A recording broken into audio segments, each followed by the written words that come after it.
ሰላም ጣን ሓበለይ ኣብ ናይ ሎማዓንቲ ቪድዮና ድማ ኣብዚ ዕለት እዚ ኣብዚ ማሕበራዊ ሚድያ ኣዘራረብቲ ኮይኖም ዝዓሉ ቪድዮታትን ካልኦት እዋናዊ ሓደሽቲ ሓበሬታታትን ብሓባር ብምዃን ክንከታተል ሒዘልኩም ቀሪበን እኒኹ። ኢትዮጵያ ናይ ባሕሪ ወናኒት ምንባራ ዝገልጽ ጽሑፍ ብወገን ኤርትራ መልሲ ምሃቡ ተገሊጹ።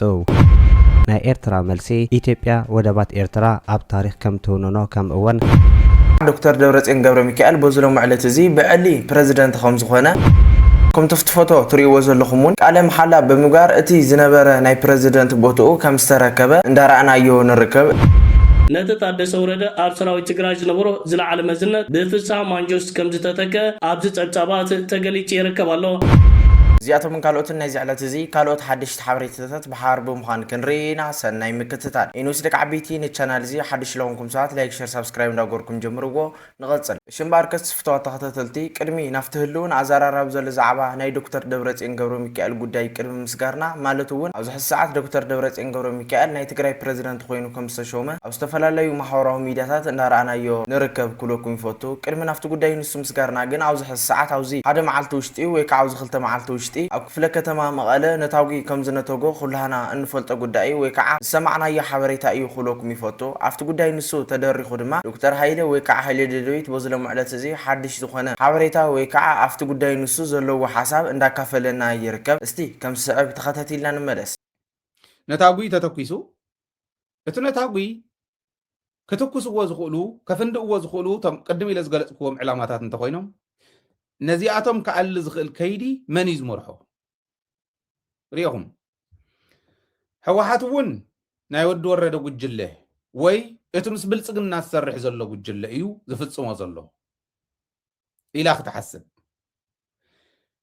እቲ ከምኡ ምስ ብልጽግና ይሰርሐሎ ንብሎ ዘለና እውን ሕወሓት እያ ንዓይ ክተጽልም ትገብሮ ዘላ ክብል እከለን ክልቲኦም ተተጋጨሙ ለይፋሕ ብትና ክትብል ክትወፅእ ትግራይ ኣብ መንጎ እተን ዝሰረቕክዎን ሒዘ ክሃድም ዝብል ኮነ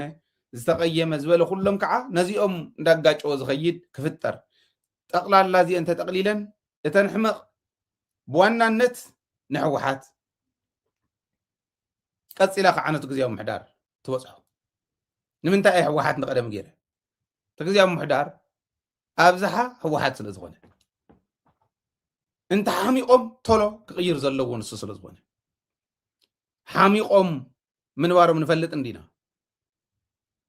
كافتا زفلطنا لهم ننزه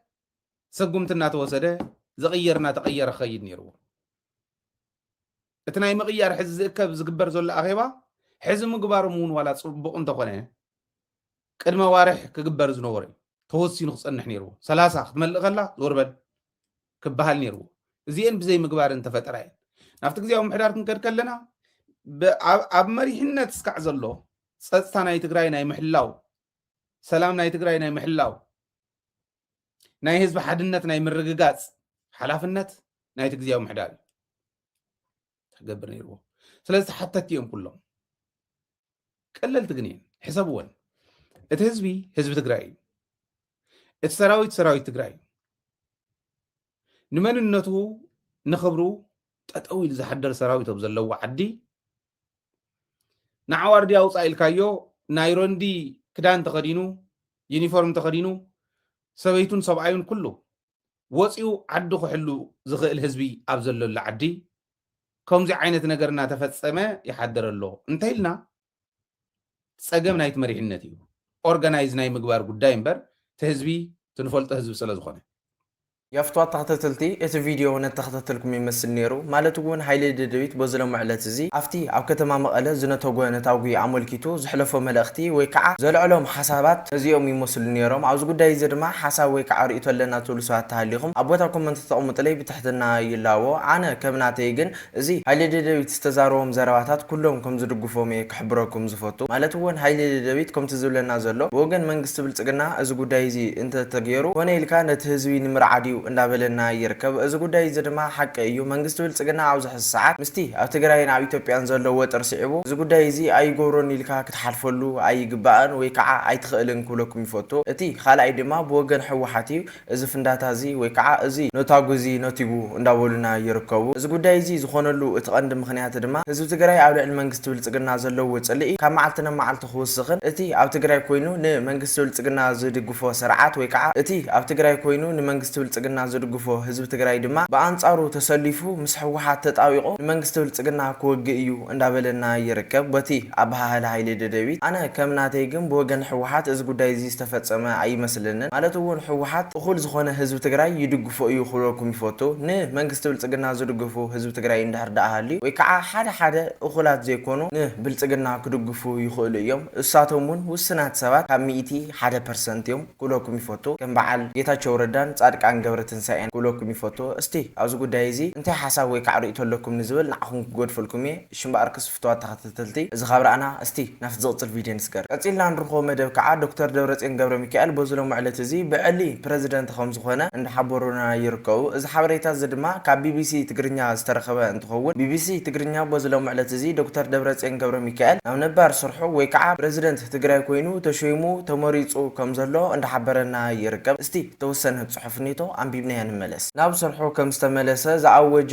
ጉባኤ ትግራይ ንዶክተር ደብረጽዮን ገብረ ሚካኤል ፕረዚደንት እቲ ክልል ሾይሙ ወይዘሮ ኪሮስ ሓጎስ ኣፈ ጉባኤ ወይዘሮ ምሕረት በረሀ ድማ ምክትል ኣፈ ጉባኤ ክኾና ምምራፁ ጸብጻብ ቴሌቪዥን ትግራይ ኣመልኪቱ በመሃል በዝሎም ዕለት እዚ ቢቢሲ ትግርኛ እዚ ዝመስል ዝሕጉስ ብስራት እንዳበሰረና ይርከብ ማለት እውን መራሕነት ሕወሓት ዶክተር ደብረጽዮን ገብረ ሚካኤል ኣብዚ ሕዚ ሰዓት ፕረዚደንት ትግራይ ኮይኑ ናብ ነባር ስርሑ ከም ዝተመለሰ ወይ ከዓ ከም ዝተሾመ ሕብረኩም ይፈቱ እዚ ሓበሬታ እዚ ድማ ካብ ቢቢሲ ትግርኛ ከም ዝተረኸበ እንትኸውን ከም ትፍትፈቶ ትሪእዎ ዘለኹም እውን ቃለ መሓላ ብምግባር እቲ ዝነበረ ናይ ፕረዚደንት ቦትኡ ከም ዝተረከበ እንዳረኣናዮ ንርከብ እስቲ ኣብዚ ጉዳይ እዚ ዝተሰምዐኩም ሓሳብ ወይ ከዓ ዝተሰምዐኩም ሓጎስ ኣብ ቦታ ኮመንት ተቐምጡለይ ብትሕትና ይላቦ እሽምባር ከስፍትዋት ተኸታተልቲ እዚ ካብራኣና እስቲ ናፍ ዝቕፅል ቪድዮ ንስገር ቀፂልና ንርኾ ቪድዮ ከዓ ኣብዚ ጉዳይ እዚ ኣመልኪቱ ዕሱብ መንግስቲ ብልጽግና ጌታቸው ረዳ ኣብዚ ሕዚ ሰዓት ዝፀሓፎ ጽሑፍ እኒሄ እስቲ ከም ስዕብ ተኸታቲልና ንመለስ ጌታቸው ረዳ ቃንጫ መርዓት ትበሃል ፀወታ ቆልዑ ከይወድኡ ዝወሰኑ ደናቁራት ሎሚ እናላገጹ ደጊሞማ ክንስሐቅ ዲናስ ክንበኪ እዚኦም ከይተሰጎጉ ህዝብ ትግራይ ሰላሙ ኣይረክብን ብማል በዝሎም ዕለት እዚ ጌታቸው ረዳ እቲ ዕሱብ መንግስቲ ብልጽግና ወይ ከዓ ከዳዕ ህዝብ ትግራይ እዚ ዝመስል ሓበሬታ እንዳውፅአ ይርከብ ወይ ከዓ ኣፍቲ ሕወሓት ዝወሰነ ውሳነ እዚ ዝመስል ተቃውሞ እንዳስመዐ ይርከብ እዚ ተቃውሞ እዚ ድማ ኣብ ልዕሊ ህዝብ ትግራይ ኮነ መንግስቲ ትግራይ ምንም ዓይነት ለውጢ ከም ዘየምጽእ ሕብረኩም ይፈቱ ማለት እውን ዶክተር ደብረጽዮን ገብረ ሚካኤል በዝሎም ዕለት እዚ ፕረዚደንት ትግራይ ኮይኑ ከም ዝተሾመ ኩላህና እንፈልጦ ጉዳይ እዩ ንዑ ስዒቡ ከዓ ኣብዚ ሕዚ ሰዓት ጌታቸው ረዳ ኣብ ዝለዓለ ንዴትን ተስፋ ምቕራፅን ኮይኑ ዝሕለፈ መልእኽቲ እዩ ክብለኩም ይፈቱ ማለት እውን እዚኦም ከይተሰጎጉ ህዝቢ ትግራይ ሰላሙ ኣይረክብን ክብል እንዳተሰምዐ ይርከብ ንስኻ እንዳሃለኻማ ንህዝቢ ትግራይ ከዲእኻ ናፍቲ ጆኖሳይድ ዝፈፀመልና መንግስቲ ብልጽግና ከም ዝኸድካ ከስታውሰካ ይፈቱ ብሕወሓት ሕጂ ተመሪፁ ዘሎ መንግስቲ ትግራይ ዶክተር ደብረጽዮን ገብረ ሚካኤል ንትግራይ ብዙሕ ዝበለ ዓመታት ከም ዝመርሓ ዝፍለጥ ጉዳይ እዩ ክሳብ ዝሓ ሰዓት ግን ንትግራይ ከም ዘይከደዐ ኩላህና እንፈልጦ ጉዳይ ክብለኩም ይፈቱ ማለት እውን ዶክተር ደብረጽዮን ገብረ ሚካኤል እቲ ብህዝቢ ትግራይ ክፍቶ ዝገበሮ ሓደ ቀንዲ ምክንያት እዚ እዩ ክብለኩም ይፈቱ ማለት እውን ዶክተር ደብረጽዮን ገብረ ሚካኤል ምስ ህዝቡ በረኻ ብምውፃእ ተጋዲሉ እስካዕ ዝሓ ሰዓት እውን ምስ ህዝቡ ኮይኑ ወይ ከዓ ኣብ ጎኑ ህዝቡ ጠጠው ብማል ይዋጋእ ምህላው እንዳረኣናዮ ንርከብ እቶም ንሰራዊት ትግራይ ኣወዲኦም ኣብዚ ሕዚ ሰዓት ምስ መንግስቲ ብልጽግና ደው ብምባል ንትግራይ ኣብ 4-5 ብምክፍፋል ወይ ከዓ ኣብ ትግራይ ንሓሳብ ምፍልላይ ብምፍጣር ንትግራይ ክብትኑ ዝዓለሙ ዕስዋት መንግስቲ ብልጽግና ድማ እዚ ዝመስል ኣብ አዲስ አበባ ኮይኖም ሓበሬታ እንዳውፅኡ ይርከቡ እስቲ ነዚኣቶም ትብልዎም ነገር ተሃሊኩም ኣብ ቦታ ኮመንት ክተቐምጡለይ ንዓኹም ክገድፈልኩም እየ ሽምባር ከስፍትዋት ተኸታተልቲ እዚ ካብራኣና እስቲ ናፍ ዝቕፅል ቪድዮ ንስገር ሽምባር ከስፍትዋት ተኸታተልቲ ቀፂልና ንርኾ ቪድዮ ከዓ በዝሎም ዕለት እዚ ኤርትራ ሓድሽ ዝኾነ ዓፀፋዊ ግብረ መልሲ ወይ ከዓ መልስታት ካብ ኤርትራ ናብ ኢትዮጵያ ይዘንብ ምህላው ዝብል ዝወፅእ ሓድሽ ሓበሬታ እኒሄ እስቲ ከም ስዕብ ተኸታቲልና ንመለስ ኤርትራ ንኢትዮጵያ መልሲ ምሃባ ተገሊጹ ኣብ ሆርን ሪቪው ዝወፀ ኢትዮጵያ ናይ ባሕሪ ወናኒት ምንባራ ዝገልጽ ጽሑፍ ብወገን ኤርትራ ኣብ ሻባይ ዝወፀ መግለጺ መልሲ ምሃቡ ተገሊጹ እቲ ኣብ ሆርን ሪቪው ዝተሓተመ ጽሑፍ ሓደገኛ ኣምራ ዘስፍሕ ምዃኑ ዝገልጽ እቲ ናይ ኤርትራ መግለጺ ኢትዮጵያ ዘይፍትሓዊ ምኽንያት ተቕርብ ከም ዘላ ዝጠቐሰ ኮይኑ ሉላውነት ንመጥሓስ ተመስረተ ብምኽናይ ክቋረጽ ከም ዝግባእ ገሊጹ ኣብቲ ጽሑፍ ታሪኻውን ሕጋውን ስነ ሞገድ ብጌጋ ተገሊጹ ከም ዘሎ ዘመልከተ ናይ ኤርትራ መልሲ ኢትዮጵያ ወደባት ኤርትራ ኣብ ታሪኽ ከም ትውንኖ ከም እወን እቲ ጉዳይ ከም ተፈጥሯዊ መሰል ኮይኑ ምቕራቡ ካብ ዝኸፍአ ናብ ዝገደደ ኩነታት ዘእቱ ምዃኑ እቲ መልሰ ጽሑፍ ይገልጽ ኣብ ዶክትሪን ንዞባው ዘይምርግጋ ኣብ ሓደጋ ዘእቱ ምዃኑ እውን ዘመልከተ ጽሑፍ ሻባይት ዓለማዊ ሕግታት ኣብ ሕቶ ምልክት ዘእቱ ተኽታኹ መግለጽታት ከተርፍ ኣለዎ ኢሉ የፍትዋ ተኸታተልቲ እቲ ቪድዮ ነተኸታተልኩም ይመስል ነይሩ ማለት እውን ኣብዚ ጉዳይ እዚ ሓሳብ ወይ ከዓ ርእይቶ ተሃልይኩም ኣብ ቦታ ኮመንት ተቐምጡለይ ብትሕትና ይላዎ ሽምባርከስ ፍትዋ ተኸታተልቲ እዚ ኻብራና እስቲ ናብ ዝቕፅል ቪድዮ ንስገር ቀፂልና ንረኸ ቪድዮ ከዓ በዝሎም ዕለት እዚ ሌተናል ጀነራል ታደሰ ወረደ እቲ ኣብ ትግራይ ኣብ ሰራዊት ትግራይ ዝነበሮ ስልጣን ሙሉእ ብሙሉእ ከም ዝተወገደን ወይ ከዓ ከም ዝተሰረዘ ዝብል ዝወፅእ ሓድሽ ሓበሬታ እኒሄ እስቲ ከም ስዕብ ተኸታቲልና ንመለስ ጊዜያዊ ምሕዳር ክልል ትግራይ ሌተናል ጀነራል ታደሰ ወረደ ስልጣኑ ቦለንቶ ከረክብ ዝቀረበሉ ጻውዒታት ነፂግዎ ዝርከብ ዘሎ እዚ ትማል ተኻይዱ ዝርከብ ዘሎ ናይ ቦም መጥቃዕታት ነቲ ሕወሓት ዘካይዱ ዘሎ ምንቅስቃስ ዝዓለመ ክኸውን ከም ዝኽእል ዝለዓለ ተኽእሎታት ኣሎ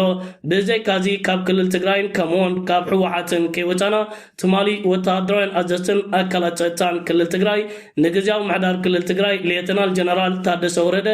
ኣብቲ ሰራዊት ዝነበሮ ዝለዓለ ሓላፍነት ሙሉእ ብሙሉእ ከም ዝሰረዞ ሓበሬታታት ወፂ ይርከባሎ ነቲ ታደሰ ወረደ ኣብ ሰራዊት ትግራይ ዝነበሮ ዝለዓለ መዝነት ብፍሳህ ማንጆስ ከም ዝተተከ ኣብዚ ጸብጻባት ተገሊጹ ይርከባሎ ጊዜያዊ ምሕዳር ክልል ትግራይ ሌተናል ጀነራል ታደሰ ወረደ ምስራዓት ብልጽግናን ዕሸል መራሒ ናይቲ ሃገር ኣብይ ኣሕመድ ብምትሕብባር ኣብ ክልል ትግራይ ሓደገኛ ዝኾነ መንገዲ ክኽተል ጸኒሕና ኣለዎን ሕወሓት ፕሬዝደንት ምስ መረፀ ንጊዜያዊ ምሕዳር ክልል ትግራይ ሌተናል ጀነራል ታደሰ ወረደ ንኣካላት ጸጥታን ሰራዊትን ትግራይ ተጠቂሙ ካብ ስልጣኑ ካልእ ምዃኑ ኣብ መደምደምታ በፂሑ ይርከባሎ ታደሰ ወረደ ካብ ጊዜያዊ ምሕዳር ክልል ትግራይ ሙሉእ ብሙሉእ ምስተኣልየ ኣብ ሰራዊት ትግራይ እውን ዝኾነ ይኹን ጽፍዕን ተበጻሕነትን ከም ዘይብሉ ገይሩ ትማሊ ተሰጊጉ ይርከብ የፍትዋ ተኸታተልቲ እቲ ቪድዮ ነተኸታተልኩም ይመስል ነይሩ ጊዜያዊ ምሕዳር ትግራይ ሌተናል ጀነራል ታደሰ ወረደ ኣብዚ ሕዚ ሰዓት እቲ ፕሬዝደንቱ ጥራይ ዘይኮነ ክንጠቐስ እቲ ኣብ ትግራይ ኣብ ሰራዊት ትግራይ ዝነበሮ ስልጣን ከም ዝተነጠቐ ወይ ከዓ ከም ዝተሰረዘ እንዳሓበረና ይርከብ ማለት እውን ጊዜያዊ ምሕዳር ትግራይ ኣብዚ ሕዚ ሰዓት እቲ እንኮ መማረፂኡ ናብ ዕሱብ መንግስቲ ብልጽግና ምግያይ ምህዳምን ጥራይ ክብለኩም ይፈቱ ማለት እውን ብወገን ሕወሓት ዝውሰኑ ዘለዉ ከበድቲ ውሳነታት ኣብ ልዕሊ ጊዜያዊ ምሕዳር ትግራይ ሌተናል ጀነራል ታደሰ ወረደ ዓብይ ዝኾኑ ረብሻን ቅልውላውን ይፈጥሩ ምህላዎም እንዳረኣናዮም ንርከብ እስቲ ኣብዚ ጉዳይ እዚ ሓሳብ ተሃልይኩም ኣብ ቦታ ኮመንት ተቐምጡለይ ብትሕትና ይላዎ ሽምባርከስ ፍትዋ ተኸታተልቲ ናይ ሎማዓንቲ ቪድዮና ነዛስ ከዓ ዝተኸታተልኩም ትመስል ነይራ ብኻሊእ ብልፅል ቪድዮ ሳዕ ንጋነ በብዘለኹም ይመችኹም ሰላም ኩንለይ ሰሰናዩ